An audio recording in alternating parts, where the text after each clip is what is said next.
Hello and everyone, at ito na ang 2025 Mazda BT50. Shared platform po siya ng Isuzu D-Max, kaya may mapapansin kayong mga familiarities dun sa dashboard ng Isuzu D-Max, yung instrument cluster, yung knobs and mga gizmos na nakikita mo dito. And ayun, in comment down below kung ilan yung makikita nyo parang familiarities dito, kasi minsan habang nagbablog ako dito, meron ako mga hindi mapansin at hindi ma-note out, kaya di comment down nyo na lang. Kaya ngayon, sisimulan ko ano yung mga impressions ko dito sa sasakyan na ito. Okay, as I twist yung gimbal natin, yung steering wheel, yun nga napapansin ko pagkakaiba na design layout. Pero yung siyempre itong dito na sa baba, itong stainless na to sa portion na to, it's somewhat the same, pero hindi gaano matalas yung sidewall strains ng BTP50 nangyari. Tapos yung steering wheel layout dito sa mga volume controls, tapos dito sa cruise control, halos isang shape lang siya. Yan. And then yung grab handles natin dito, then yung may locking actuator dito, central locking. Yan. Halos the same. Still the same. Yung instrument cluster, mamaya papailaw ko siya. Sige, ngayon na kaya. No electronic key. Yan. So, yan. Actually, pwede nga natin siyang i-test eh. Ayan, BT50. Yan. Ay, hindi ito. I think yun yun. Okay, wrong key. So, hindi ito yung susi para doon sa BT50. Wait a sec. Okay, take 2. Ito na, dalawa na yung susi natin. So, tignan natin kung ito na yung tama. Second try. Ayan, kumana na. So, yan yung may na tayo, may entertainment system. Pero ito yung pinagkaiba doon sa Isuzu D-Max. Ay meron siyang volume control dito. Yan ang maganda dito. So, accessory mode, nakalagay to start, press the brake and then push start the button. Yan. Demo ko lang muna yung natin, yung speedometer, tachometer on the left. Tapos yung temperature then dito sa right natin is yung diesel gauge natin. Right. Tapos may seatbelt warning tayo on the upper right. Pero parehas lang din ito nung sa road test kong Isuzu MU-X na bago. So, done. That's actually quite neat. So, patayin lang muna natin. Yan. Okay. Yung hazards natin, same as switch as the Isuzu D-Max. So, ayun yung pinaka-pointers ko lang dito. Itong infotainment system na to, when it comes to the very very handy volume knobs, mas madali mo lang kasi siyang operate. Ipipihit mo na lang kapag malakas. Kasi doon sa Isuzu D-Max pipindutin mo pa, touchscreen pa siya. Tapos ito, I assume na ito ay isang auto-dimming rear view mirror. Yan, kaya dito may switch to. Yan. And then ito mga natin, halogen interior lamps natin. Here we go. Still the old classic one. Siyempre. Tapos sunshade holder. Sorry sa pagbangga doon sa camera. Yeah, apologize for that one. Assume na may ilaw to. Nice. Yeah. That's good. Yung 4-wheel drive knob, ayun, parehas. Aircon switches are ganun din. Very very same. Hindi ako sigurado ang Isuzu D-Max ay may ventilated seats. Yan may dito. There's a switch for that. Yan. And then heated seats pala to. Kasi orange Sorry. Yan. Pero may diff lock naman siya. Kasi ito yung shift lock and ganito yung itsura ng gear shifter. Parehas, diba? Then, yan, balik muna tayo sa trims and panels natin dito. Completely the same with the Isuzu D-Max. Yan. Tapos ito yung 360 view. Ayan pala. May button pala dito na separate and may traction control off. Tapos ito, mga mga dummy buttons na to. Okay, next one will be mga glove box compartment natin. Yan. Hindi siya damp. Pansin ko lang. Tapos yung interior down ng top of the line. Tapos yung sa ito yung base model, yung 4x2. Dalawa lang naman yung variations nito eh. Ay yung interior ng base model ay parang may pagka beige, ano siya, beige color scheme dun sa seats itself. Tapos dito naman sa top of the line is yung black leather. Then very very easy to clean. Yung isa sa mga reason daw nun. And kapag yung kulay na gano'n na ka brown, then baka mas aalagaan mo siya kasi nasa city lang naman kayo. Since 4x2 nga naman yun. Okay. After all, kung right from the bat, from the design aesthetics, ito ang laman para sa akin yung Mazda. Yan. Despite being completely the same with the shared platform ng Isuzu D-Max, ayan, maaaring magbayad ako ng a little extra para sa premium touches ng Mazda. Okay, now titingnan natin yung makina. Okay, ito nga pala yung engine cover ng Mazda BT50. Very very familiar, di ba, sa Isuzu D-Max. Ganun na ganun din.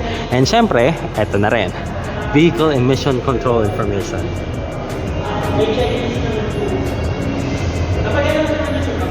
Very very familiar with the engine cover kasi isa lang naman ang makina nito, tapos ng Isuzu D-Max 4JJ3.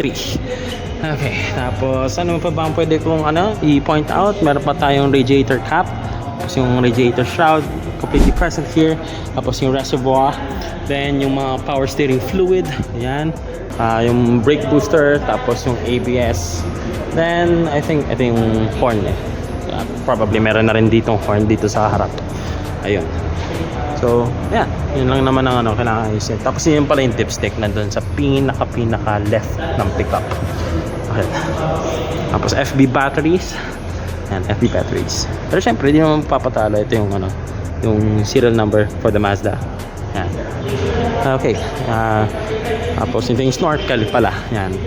Huwag nyo lalagyan daw ng tubig. Yan, baka mamaya mapunta pa yan dyan sa sa filters. Okay. Right. Yan. Ngayon, kung titignan natin, mas naman alamang yung design nitong itong BT50. Mas malamang naman ang BT50 design for me kung compare siya sa Isuzu D-Max. Ayan, ang laki ng ng mesh grill, tapos ang laki ng emblem ng Mazda. So very very positive for as of now dun sa natin exterior part ng Mazda BT50. Yan. Very very first time ko lang ito ginagawa. Nakakita ko yung mukha ko. Yan. Tapos meron pa tayong mga ballistic design na front end bumpers dito. Yan. Tapos seamless. Tapos color match na rin yung mga sensors. Yan. Tapos mga fog light. Ayan, nandyan. Mamaya paandarin ko na lang yung makina para pakita ko sa inyo yung headlights, fog lights, and so on and so forth. Right. Tapos, pwede naman tayo pumunta sa side mirror housings. Side mirror housings ay dual colored. Meron tayong matte black plastic dito sa pinaka lower side. Tapos sa pinakataas naman ay yung color match. Ito naman yung LED repeaters natin. Very very good with the aesthetic approach dito kasi tutusin minsan may mga taong ayaw ng ng fully colored match, yung mga taong ayaw naman na fully black na side mirror housings. So yan, that's nice. Tapos yung natin yung step board natin, yan, completely fixed. Yan, iba, in my opinion, para sa akin, kung ako bibili ng any kind of pickup, ito tinatanggal ko na to kasi kahit anong gawin mo, itong mud flaps na to, napupunta rin yung dumi dito. But most of the people na nakakilala ko gusto nila ng mud flaps. But anyway, yung suspension yan, yung suspension. Yan. Yan, nakikita nyo yung upper control arm. Tapos ang ganda ng design ng wheels natin. I have to say, naging macho looking talaga yung natin, yung wheel caps natin, hubcaps. Tapos yung two-tone, hindi gaanong discreet lang naman yung design ng silver finish, tapos yung black trims. Yan. Tapos Dunlop yung natin, yung mga goma natin dito. Yan. Yan. Very elegant looking. Tapos ito yung natin, mga very very different approach dito sa may flarings. Normally kasi itong mga flarings na to naka black matte siya, paint. Ito naka glossy paint. Glossy paint. Tapos may reflector pa siya dito sa gitna, oh. Ang cute. Pero yan. Itong upper lang pala siya. Itong lower, yan na yung yung traditional na matte black na flarings. So, going at the rear side, pero syempre, meron pala tong keyless entry. Yan. Tulad lang naman ng isang Isuzu D-Max. And syempre, sa passenger side, naging manual na rin yung adjustment ng upuan.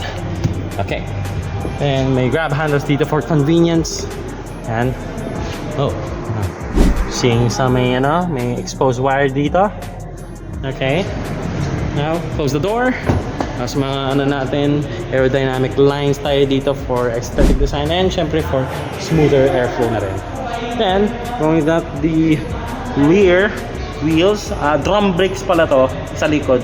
Kasi matik naman na talaga lahat naman na sasakyan nowadays ay front disc brakes. Ito, rear drums. Tapos ganun din yung katulad yung sinabi ko sa flarings, glossy at top, tapos matte on the bottom. Yeah, the golden variant. So yan, ito yung roller.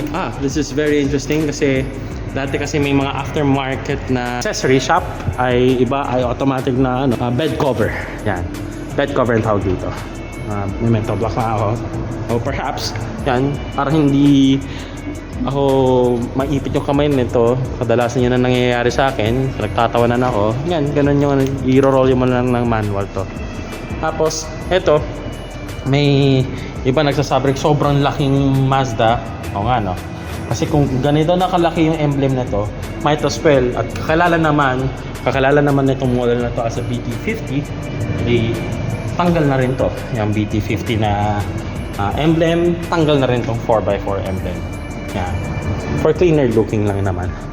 Comment down below kung sa tingin nyo exactly the same yung taillight ng BT50 tapos Isuzu D-Max. Yan.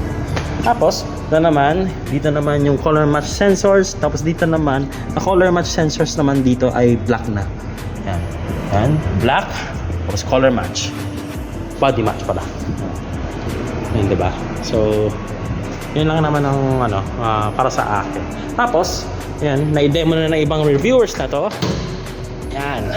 Is yung napagaan na tailgate assist. Yan, So, ito nga pala yung fuel door. Yan. Para ma-indicate na diesel ang ilalagay nyo. Yan. Diesel na nagkulang dyan. Yan. So, sarado na lang natin. Tapos, syempre, dito na lang tayo sa rear seat. Ito nga pala yung driving position ko, ha. So, as a height of 5 foot, sabi daw nila 5'8" ako eh. Sige, assume na lang natin 5'8", 5'7". Yan, napaka luwag na room. Hindi ako claustrophobic. Tapos yan, ito yung height ko dito sa headroom. Sobrang luwag, syempre. Yan. Tapos may mga amenities lang tayo dito, mga cup holders. Pwedeng lagay ko dyan ng tumbler, mahaba. Yan, mga glossy plastic natin dito. Grabe na sinabi ko kanina, kaparehas lang naman siya ng Isuzu D-Max. That's good. Yan, tapos may mga armrest tayo dito. Very neat feature na meron na rin siyang headrest dito sa gitna. Alam mo naman na hindi na kinalimutan yung pagka-importansya ng center passenger. Tapos meron din tayong mga maliliit na air vents dito sa likod. Perhaps kung ano yung fan speed doon sa harap, palagi ko ganun na rin sa likod eh. Ito na lang yung harang sa hangin yan, sa mga vents na yan. So, yun lang yung pwede nyong paglaruan dito. Tutusin, napapansin ko na rin, medyo maliit lang din yung yung bintana dito sa likod. Parang hindi naman siya super laki, hindi rin siya super liit. Parang sakto lang pala, sorry. Ano pala gusto ko sabihin. Tapos may mga speakers tayo dito. Yan parang live surround sound. Hindi ko na nakikita nyo yan. Tinitignan ko yung brand. Live surround sound lang talaga eh. Okay. Tapos, yan, black leather still continues right over there. So, yan yung LED repeaters. Tapos, ito naman yung headlights. Yan, zoom in natin. Oh, yan, sobrang liwanag. Tapos, ito naman yung fog lights. Tapos ito naman, so on the other side, halogens nga pala yan na natin. Yung mga turn signals, lights sa harap, pati rin para sa likod. Good to know. Yan. Tapos may parking lights tayo dito, LED siya.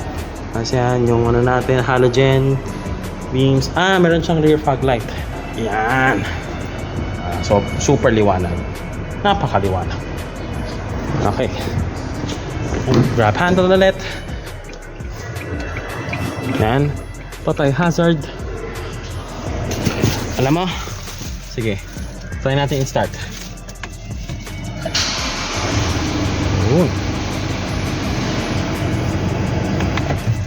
Ayun yan. Titigyan na ako dito. Alam sa amin na pwede tayo i-start. So, yun yan. So, yun na yung startup. Parehas na kasi ng Ford JJ3. Okay. Ito yung susi. Tapos bigyan ko yun ng idea kasi yung ang tawag dito, meron siyang remote start. Yan. Meron siya dito. Yan. May pagka-delayed yung start pero hindi ko alam kung dahil pina-under ko yung mga ilaw, etc. etc. Meron pa pala dito yung mga other natin. Forgot to mention yung BT50 dito na na tawag dito. Yung door seals. Tapos yung PSI, yan, meron yan. Meron tayo sa harap, sa likod, syempre. Yan. Pero ano kayang bet yung kulay? Yung blue, yung red. Ako yung red. Easily. Easily yung red. So, yan lang naman. Ang kailangan kong i-review dito sa BT50. Yan. So, sana may event sila na pwede magpa-road test ng BT50. Ito pala yung yung kulay white niya. Yan. Ano din yung top of the line version. Pero gusto ko yung red. Yan.